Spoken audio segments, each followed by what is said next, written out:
Selamat pagi pemirsa, apa kabar Anda di pagi hari ini? Senang sekali saya Graciela Taime dapat menjumpai Anda dalam Berita Papua. Sejumlah berita menarik dan teraktual telah dirangkum tim redaksi kami. Berikut 3 berita utama hari ini. Kelompok kriminal bersenjata kembali melakukan teror. Kali ini pelaku membacok seorang tukang ojek di Kabupaten Deiyai, Provinsi Papua Tengah.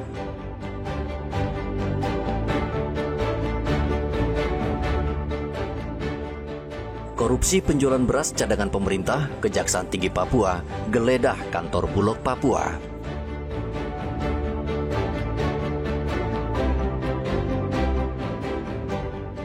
Operasi Patuh 2025 selesai dilakukan selama 2 pekan. Polisi menemukan ratusan pengendara masih bandel.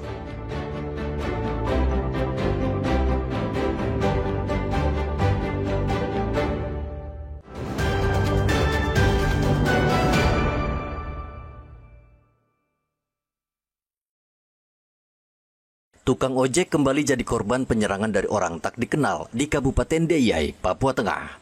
Korban Aris Munandar pada hari Minggu sedang mengantar penumpang ke Pasar Wagete, Distrik Tigi. Tiba-tiba seseorang menyerangnya dengan membacok bagian punggungnya dengan senjata tajam. Kejadian tersebut menyebabkan korban luka-luka dan langsung dilarikan ke rumah sakit. Saat ini korban masih dalam perawatan medis. Menurut Kasatgas Humas Operasi Damai Kartens, Kombes Yusuf Sutejo, jumlah pelaku 3 orang dan diduga merupakan anggota KKB. Saat ini aparat tengah mengejar para pelaku. Telah terjadi aksi penganiayaan menggunakan senjata tajam kepada seorang tukang ojek bernama Aris Munandar di kawasan Pasar Baru Wagete 2, Distrik Tigi, Deiyai. Korban mengalami luka parah akibat penganiayaan senjata tajam oleh 3 orang tak dikenal dan kini tengah mendapat perawatan intensif di RSUD Kabupaten Paniai. Satgas Operasi Damai Kartens bersama TNI merespon kejadian tersebut dengan memonitoring medis dan melakukan penyelidikan di lokasi kejadian.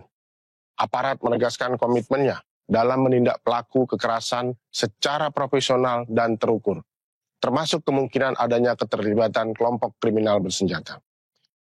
Kami mengecam keras aksi terhadap warga tak berdosa dan menghimbau masyarakat untuk tetap waspada, tidak terprovokasi, serta aktif membantu aparat dalam mengungkap identitas pelaku.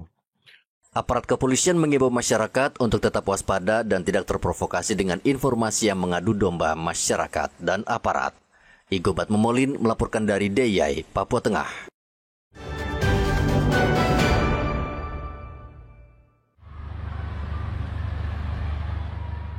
Kejaksaan Tinggi Papua kembali mendalami kasus dugaan tindak pidana korupsi penjualan cadangan beras pemerintah yang merupakan beras bersubsidi untuk keperluan stabilitas harga pangan. Petugas menggeledah kantor Perum Bulog Kanwil Papua dan Papua Barat serta rumah mantan Kepala Cabang Pembantu Bulog Wamena di Kota Jayapura pada hari Senin. Dalam penggeledahan ini, petugas menyita 2 boks besar barang bukti terkait kasus tersebut, seperti dokumen, laptop, dan 2 buku tabungan.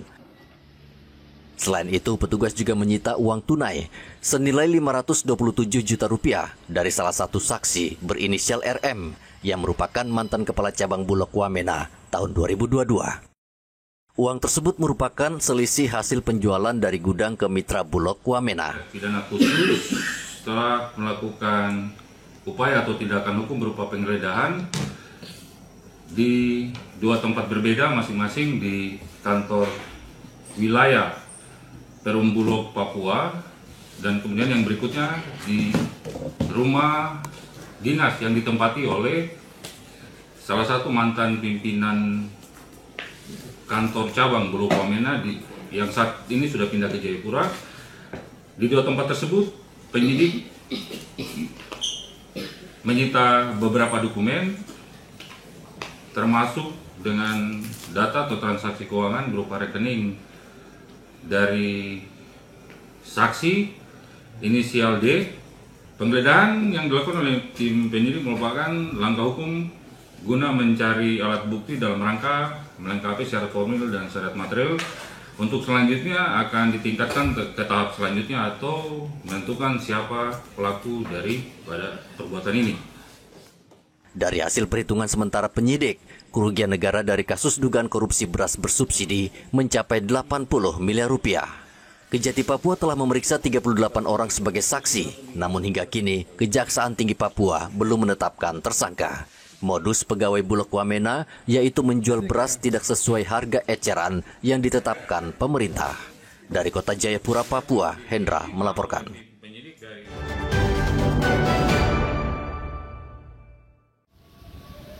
Kejaksaan Tinggi Papua mengklaim berhasil menyelamatkan uang negara selama periode Januari hingga Juni 2025 sebesar 107 miliar rupiah. Uang tersebut berasal dari 2 kasus tindak pidana korupsi di Papua. Kedua kasus tersebut adalah kasus korupsi Pekan Olahraga Nasional yang terjadi tahun 2024 hingga Juni 2025 dengan total kerugian mencapai 24 miliar rupiah dan kasus korupsi penyaluran kredit fiktif di Bank Papua Cabang Ena Rotali yang terjadi tahun 2017. Dalam kedua kasus tersebut, Kejaksaan juga menyita belasan kendaraan dan sebidang tanah yang akan dilelang dengan nilai sekitar 83 miliar rupiah. Upaya Kejaksaan Tinggi Papua menyelamatkan uang negara dalam 2 kasus tindak pidana korupsi terbilang besar dibanding tahun 2022. Saat itu, Kejati Papua berhasil menyelamatkan uang negara sebesar 7,4 miliar rupiah dari 3 kasus tindak pidana korupsi. Berupaya memulihkan kerugian keuangan negara sebanyak-banyaknya. Makanya dalam proses-proses penyidikan ataupun setelah putusan pengadilan, kita lakukan penyitaan untuk kita lakukan pelelangan dan sehingga hasil lelangnya itu bisa kita setorkan ke kas negara. Sehingga penanganan perkara kita sekarang ini tidak hanya fokus pada pemindahan tapi juga pengembalian kerugian keuangan negara. Lebih kurang kalau uang 24 miliar, kemudian juga ada beberapa aset, ada 14 kendaraan, terus juga ada belasan bidang tanah. Kita sudah lakukan sita eksekusi dan kita sudah lakukan pemilihan lebih kurang sekitar 83 miliar.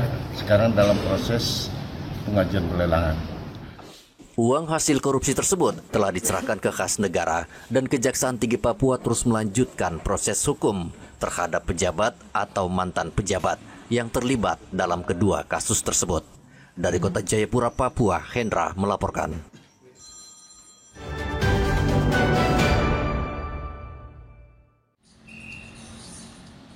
Sepekan lagi, warga di Papua dan Kabupaten Bovendigul akan melaksanakan pemungutan suara ulang. Hingga saat ini, situasi di Papua dan Bovendigul masih aman. Kabid Humas Polda Papua Kombes Cahyo memastikan situasi keamanan di wilayah Provinsi Papua dan Kabupaten Bovendigul, Papua Selatan kondusif menjelang pemungutan suara ulang pada 6 Agustus 2025. Cahyo menghimbau seluruh pihak, khususnya para pendukung pasangan calon, untuk tidak terprovokasi isu maupun informasi menyesatkan yang berkembang di media sosial. Ia mengajak seluruh pihak bekerja sama dengan penyelenggara pemilu menjaga situasi tetap kondusif di wilayah Papua dan Bovendigul. Dapat saya sampaikan bahwa situasi Kamtibmas menjelang pelaksanaan PSU untuk wilayah Provinsi Papua maupun Kabupaten Bovendigul dapat kita sampaikan terkendali aman, dan berkaitan dengan pelaksanaan PSU, menjelang pelaksanaan PSU, saya selaku Kabid Humas Polda Papua atas nama pimpinan Polda menghimbau dan mengajak kepada seluruh masyarakat, khususnya di Provinsi Papua dan Kabupaten Bovendigul, untuk mari kita sama-sama menjaga situasi Kamtibmas sebelum, pada saat dan selesai pelaksanaan PSU. Mahkamah Konstitusi sebelumnya memutuskan menggelar pemungutan suara ulang di kedua wilayah tersebut. Ribuan anggota TNI Polri saat ini disiagakan untuk mengamankan seluruh proses, mulai dari pencoblosan hingga pasca pemilu. Rianto Nai melaporkan dari Kota Jayapura, Papua.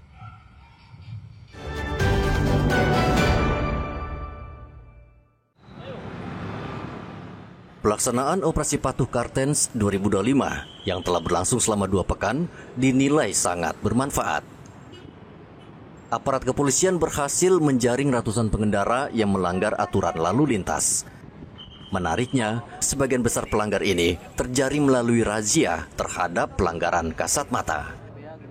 Banyak pengendara masih belum patuh terhadap aturan, mulai dari tidak mengenakan helm, berboncengan lebih dari 2 orang, hingga nekat melawan arus lalu lintas, khususnya pengendara sepeda motor.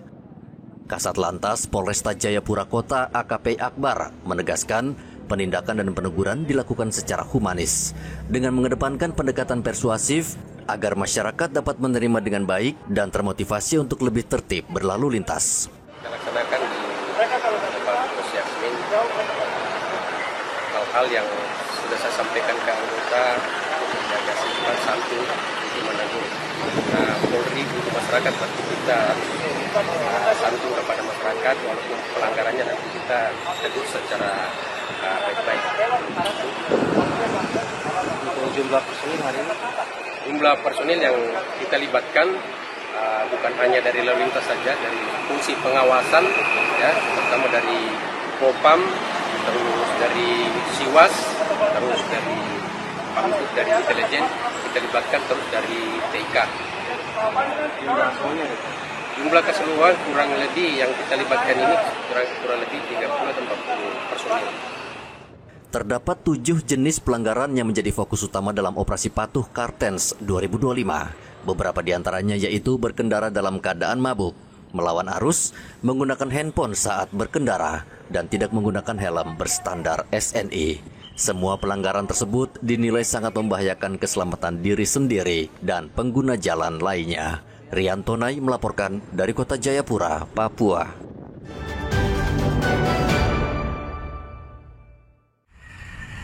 Badan Meteorologi, Klimatologi, dan Geofisika Mopah Merauke menepis informasi yang beredar di masyarakat dan media sosial terkait akan terjadinya gerhana matahari total pada 2 Agustus 2025. BMKG memastikan informasi tersebut tidak akurat sehingga membingungkan masyarakat. Menurut BMKG, gerhana matahari total akan terjadi pada tanggal 2 Agustus namun terjadi pada tahun 2027. Faktanya yang benar adalah gerhana matahari memang akan terjadi pada tanggal 2 Agustus namun di tahun 2027 dan bukan di tahun 2025 ini. Sementara untuk gerhana matahari total tersebut tidak akan terlihat untuk di wilayah Indonesia dan akan terlihat di belahan bumi bagian timur, yaitu terutama untuk bagian timur tengah, yaitu di sekitar Spanyol dan Maroko, dan di sekitar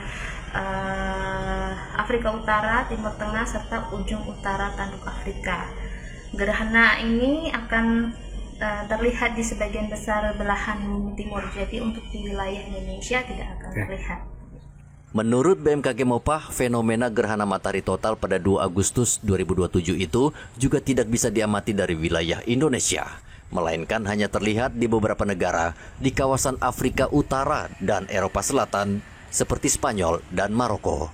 BMKG Mopah Merauke mengimbau masyarakat agar tidak mudah percaya pada informasi yang tidak bersumber dari lembaga resmi. Untuk mengetahui informasi lebih lanjut terkait fenomena gerhana matahari, masyarakat bisa datang langsung ke kantor BMKG atau mengecek lewat kanal media sosial BMKG Mopah Merauke. Dari Merauke, Papua Selatan, Muhammad Ridwan melaporkan.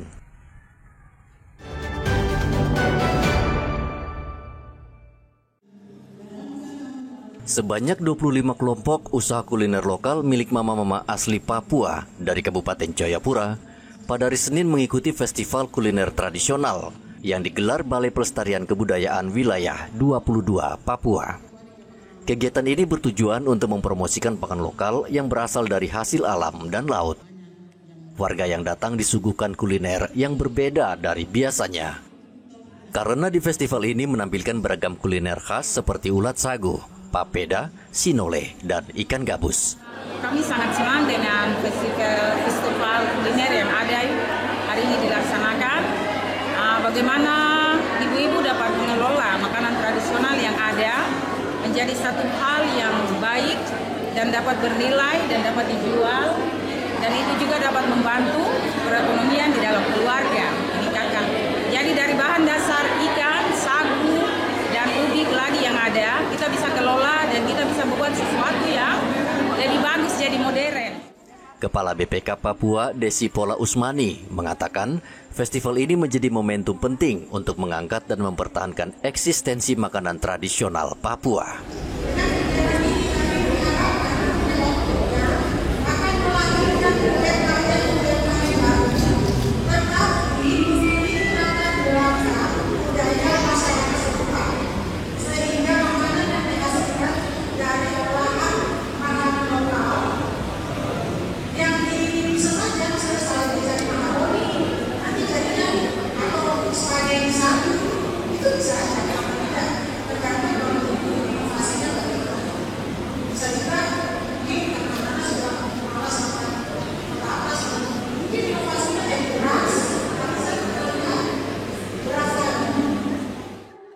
Kadis Pariwisata dan Kebudayaan Kabupaten Jayapura, Elisa Yarusabra, mengatakan festival kuliner ini tidak hanya bermanfaat bagi mama-mama Papua, tetapi juga menjadi wadah promosi potensi kuliner lokal, baik untuk masyarakat setempat maupun wisatawan yang datang berkunjung.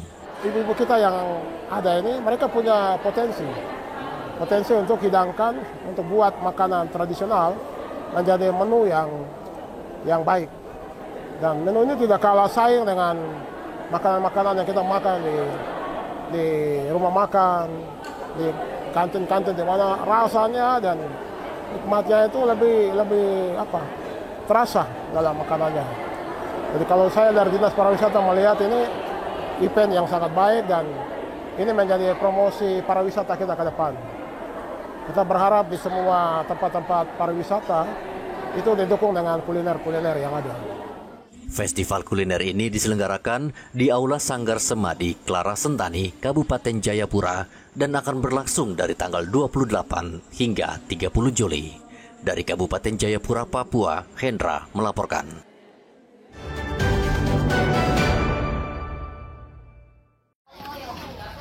Pemerintah Provinsi Papua bersama Bank Papua menyalurkan bantuan pendidikan berupa seragam, alat tulis, dan makanan bergizi kepada ratusan siswa SD Negeri Inpres Bayangkara, Kota Jayapura.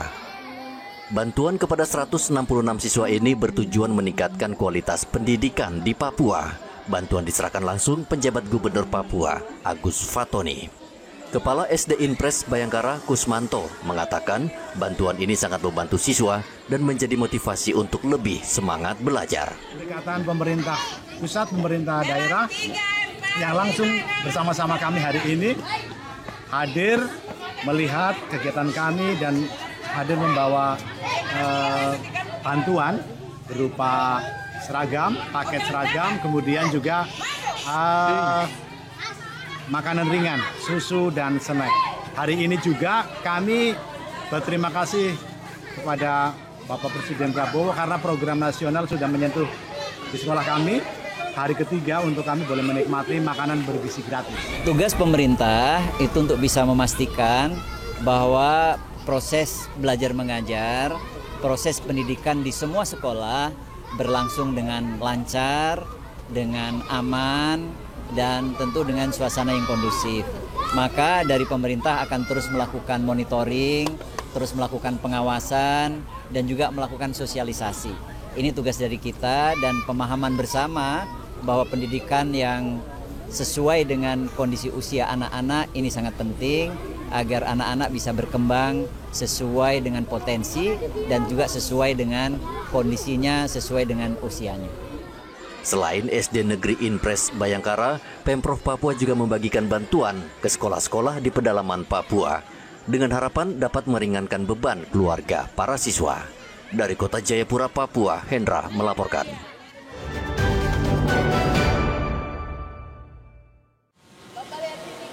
Provinsi Papua Tengah mengirim 395 orang untuk berlomba di ajang Festival Olahraga Rekreasi Masyarakat Nasional atau Formas ke-8 yang berlangsung di Nusa Tenggara Barat.